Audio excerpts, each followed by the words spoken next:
Hi అండి. Potato curry చేస్తున్నాను. అయితే ఇంతకుముందు పచ్చిమిర్చి కారం వేసి చేశా కదా! ఇప్పుడు ఎండు కారంతో చేస్తున్నాను. ఉడకబెట్టి పెట్టేసుకున్నాను. పొయ్యి మీద బాండీ పెట్టి ఒక 4, 5 వెల్లుల్లి రెబ్బలు దంచి పెట్టేసుకున్నాను. అవి కూడా వేసేసి తాలింపు వేసేసుకోవాలి. పచ్చిశనగపప్పు, ఒక ఎండుమిర్చి, మినప్పప్పు, ఆవాలు, జీలకర్ర, కొద్దిగా కరివేపాకు.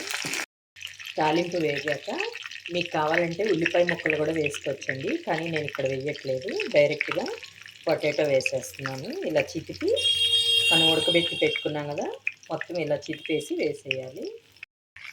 ఇదిగోండి మొత్తం ఇలా చిదిపి వేసేసాం కదా. ఉడికిన పొటాటోని బాగా ఫ్రై చేయాలి.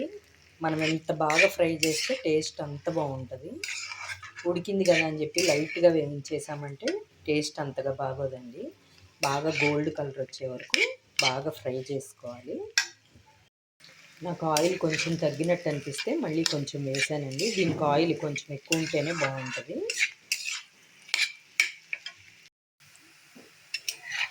ఇదిగోండి బాగా వేగిపోయింది కదా. ఇదిగో ఇట్లా గోల్డ్ కలర్లో రావాలి. ఆయిల్ బయటికి రిలీజ్ అవుతుంటే టేస్ట్ చాలా బాగుంటుంది. ఇంక మనం తెల్లగడ్డ కారం వేసేసుకున్నాము. బాగా వేగిపోయింది. ఇప్పుడు ఇదిగోండి వెల్లుల్లి కారం ఉంటుంది కదా, అది వేసేస్తున్నాను. మీ కారానికి తగ్గట్టు వేసేసుకోండి. కారం కూడా 2 మినిట్స్ వేగాక ఇంకా స్టవ్ ఆఫ్ చేసేసుకున్నామండి. ఇదిగో కారం కూడా వేగిపోయింది. స్టవ్ ఆఫ్ చేసేస్తున్నాను. ఇంతేనండి, వెల్లుల్లి కారం వేసి పొటాటో కర్రీ సూపర్ టేస్టీగా ఉంటుంది. నెయ్యి అన్నంలో పెట్టుకొని తింటే చాలా బాగుంటుంది టేస్ట్. ఇదిగోండి వేడి వేడిగా పొటాటో కర్రీ రెడీ అయిపోయింది. నా వీడియో నచ్చితే లైక్ చేయండి, షేర్ చేయండి, కామెంట్ చేయండి. బాయ్.